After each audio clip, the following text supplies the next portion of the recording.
Welcome to back my YouTube channel. दोस्तों, magnet brain में आप सभी का स्वागत है। आज के इस वीडियो में हम दोस्तों हिंदी से रिलेटेड उसका जो चैप्टर वर्णमाला होता है उसका दोस्तों वीडियो हम रिकॉर्ड करने जा रहे हैं। और इस वीडियो में हम आपको बताएंगे कि हिंदी जो होती है और उसकी वर्णमाला से संबंधित जितने भी क्वेश्चन बनते हैं सारे एक ही वीडियो में कवर कर दिए गए हैं। इससे बाहर वर्णमाला के कोई भी क्वेश्चन नहीं बन सकते हैं। सारी थ्योरी दोस्तों इस वीडियो में मैंने कवर किया है, तो वीडियो को एंड तक जरूर देखना। चैनल पर नए हैं सब्सक्राइब करना, शेयर करना। चलिए शुरू करते हैं। दोस्तों, ये कंटिन्यू हिंदी और यूपी जीके की जो आपकी क्लासेस हैं वो लगातार चलती रहेंगी। हमारे चैनल को सब्सक्राइब करिएगा, ठीक है। सबसे पहला आपके सामने देख सकते हैं वर्णमाला किसे कहते हैं, ठीक है। डिफिनीशन दी गई तो वर्णमाला किसे कहते हैं, वर्णों के व्यवस्थित क्रम को वर्णमाला कहते हैं। भाषा की सबसे छोटी इकाई क्या होती है, तो वर्ण होती है जो भाषा की सबसे छोटी इकाई। जैसे का हो गया, खा हो गया, गा हो गया, घा, ये क्या है, भाषा की सबसे छोटी इकाई है। भाषा की सबसे छोटी सार्थक इकाई क्या होती है, शब्द होती है। शब्द कैसे बनता है, सार्थक इकाई मतलब जैसे मान लीजिए ज और ला दोनों मिलकर जल बन गए, तो ज और ला ये क्या है, वर्ण है, और इनसे ज और ला मिलकर जल बना है, जो क्या है, भाषा की सार्थक इकाई है।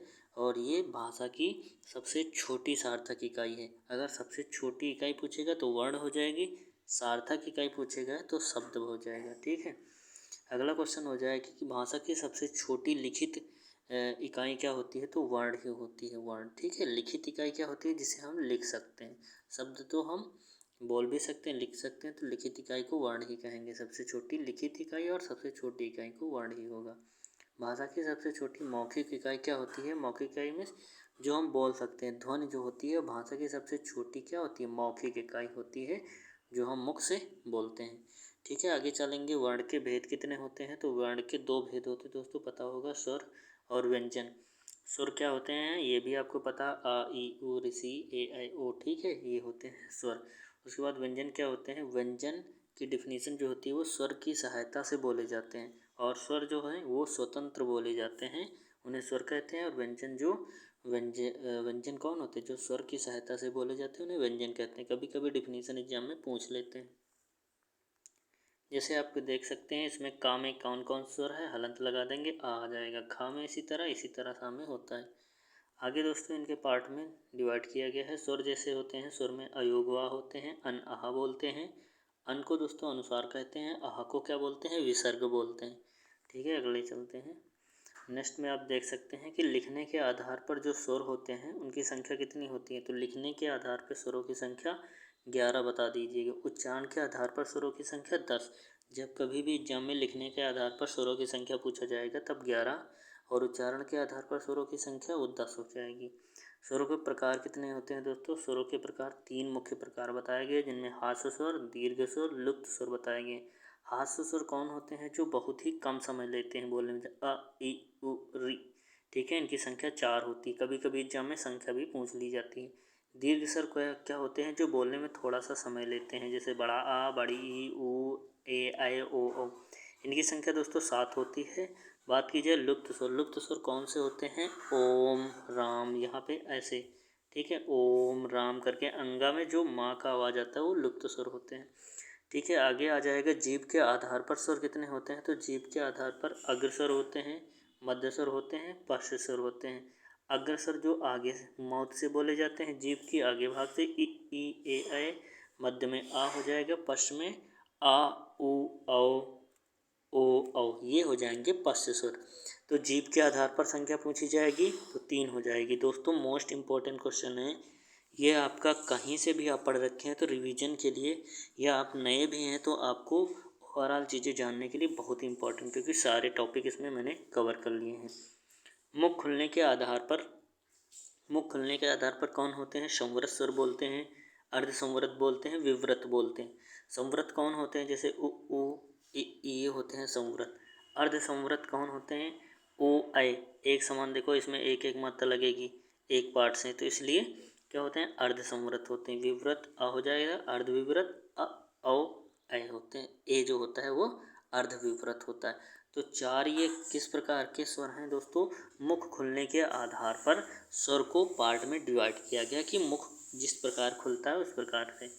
अगला जो आपका विभाजन हो जाएगा वो ओष्ठ आकृति के आधार पर स्वर हो जाएगी कि ओठों की जो आकृति होती है बोलते समय वो जैसी हो जाती है उसके आधार पर कौन कौन से होते हैं। तो वृत्तमुखी वृत्त के समान मुख हो जाता है, आवृत्तमुखी आवृत्त के समान हो जाता है। वृत्तमुखी में उ ऊ ओ अ आ जाएगा, आवृत्तमुखी में अ आ इ ई ए ऐ आ जाएगा। ठीक है।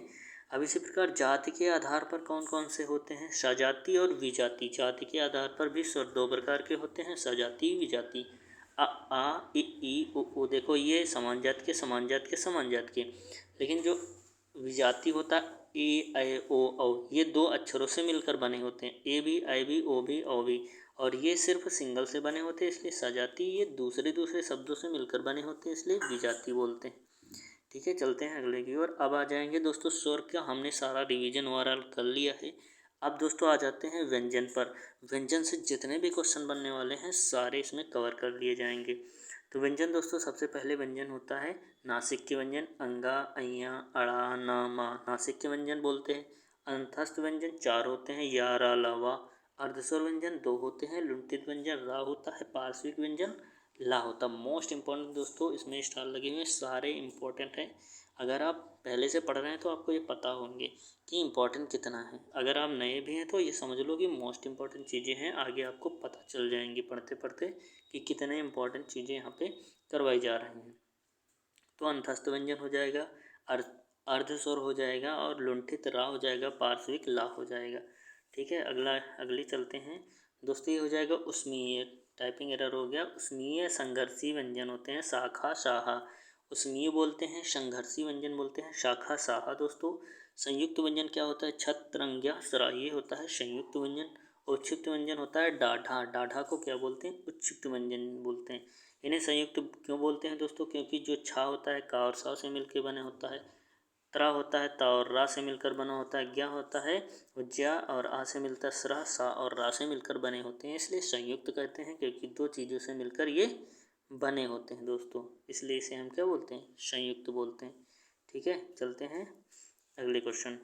वर्णों की संख्या के आधार पर, वर्णों की संख्या के आधार पर यहाँ बताया गया है। तो स्वर 11 होते हैं, अयोगवा अभी बताया, अन आह 2 होते हैं, उच्छिष्ट डा और ढा 2 होते हैं, संयुक्त व्यंजन हो गया छत्रंग्या स्रा, वो हो गए आपके संयुक्त व्यंजन 4 हो गए। इसी तरह व्यंजन 33 होते हैं, आघात ज और फा होते हैं, यहाँ पे नुक्ता लगेगा दोस्तों। तो आघात व्यंजन 2 होते हैं, ज और फा। रा के रूप दोस्तों, रा के कितने रूप होते हैं, कितने टाइप होते हैं उसके बारे में बात करेंगे। सिंपल रा तो ये सब कोई जानता है, उसके बाद त्रा का रा, ये भी मात्र, ये भी रा का अर्थ जो है देता है दोस्तों, तो ये भी हो जाएगा रा के अर्थ में। ठीक है, अगले की ओर चलते हैं दोस्तों। ये हो जाएगा जो ट्रक, ये कौन सा रा हो जाएगा, ये हो जाएगा दोस्तों पूरा रा इसे बोलते हैं। ये क्या होता है, पूरा रा होता है। ये ट्रक, ट्रक वाला क्या होता है, ये पूरा रा इसे बोलते हैं। ठीक है, अगला दोस्तों हो जाएगा जैसे कर्म। कर्म क्या होता है, ये आधा रा होता है, क्योंकि जब वर्ण के ऊपर लगता है आधा रा होता है, और जिस वर्ण पे लगता है उससे पहले इसकी रीडिंग किया, जैसे जैसे कर्म कर्म। कृपया क्या होता है, री वाला रा होता है दोस्तों, इसे स्वर वाला रा भी कहते हैं क्योंकि री में दोस्तों री से निकलता है। अगला हो जाएगा प्राण वायु के आधार पर व्यंजनों का वर्गीकरण। प्राण वायु, प्राण कैसे, वायु कैसे निकलती है उसके आधार पर 2 प्रकार के होते हैं। कौन कौन से दोस्तों, अल्प प्राण महाप्राण। अल्प प्राण में कौन कौन से आ जाएंगे, स्वर की लाइन जो का खा गा घा अंगा चा छा जा झा अइया टा ठा डा ढा अड़ा होता है, तो उसमें जो पहला तीसरा पांचवा होता है दोस्तों वो अल्प प्राण होते हैं। अंतस्थ में कौन आ जाएगा, 31, कुल मिला के अंतस्थ 31 वर्ण होते हैं। महाप्राण में दूसरा चौथे को महाप्राण कहते हैं, जैसे दूसरा चौथा का खा गा घा, दूसरा खा और घा, ये क्या होते हैं, महाप्राण होते हैं। बाकी जो भी बचेंगे अल्प प्राण हो जाएंगे। ठीक है, अगले क्वेश्चन की ओर चलेंगे। अगला है आपके घोष स्वर तंत्रियों के आधार पर। स्वर तंत्रियों के आधार पर घोष और आघोष और साघोष 2 प्रकार के होते हैं। आघोष पहला वर्ण और दूसरा वर्ण को आघोष बोलते हैं, जैसे का खा गा घा, तो जो का और खा होगा उसे आघोष बोलेंगे। इसी तरह चा और छा को आघोष बोलेंगे। बाकी जो बचेंगे तीसरा चौथा पांचवा प्लस हास्य स्वर या रा लावा, इसे क्या बोलेंगे, इसे साघोष बोलेंगे। ठीक है, उच्चारण के आधार पर दोस्तों कौन कौन से होते हैं, तो कंठ, उच्चारण के आधार पर कंठ जो हमारे गले से निकलते हैं, जैसे कावर, का, खा, गा, घा, अंका।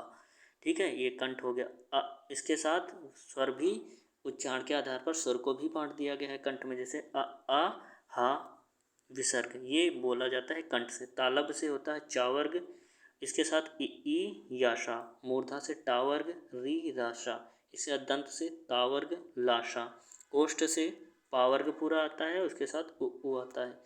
कंठ तालव्य से ए आ जाएगा, कंठोष्ठ से ओ आ जाता है। ठीक है, लास्ट होगा आपका दंतोष्ठ। दंतोष्ठ से क्या बोला जाता है, वाह बोला जाता है। तो दोस्तों आई होप आपको ये वीडियो क्लियर तरीके से, अच्छा आपको कॉन्सेप्ट क्लियर हो गया होगा, क्योंकि दोस्तों यहाँ पे स्वर और व्यंजन वर्णमाला से संबंधित जितने भी इंपॉर्टेंट क्वेश्चन बनने वाले हैं थ्योरी मैंने करवा दिए है। इसके साथ ही लगातार चैप्टर वाइज हम थ्योरी की प्रैक्टिस और क्वेश्चन की प्रैक्टिस करते रहेंगे। तो हमारे चैनल को सब्सक्राइब करिए लगातार इसी तरह की वीडियो के लिए। थैंक यू, जय।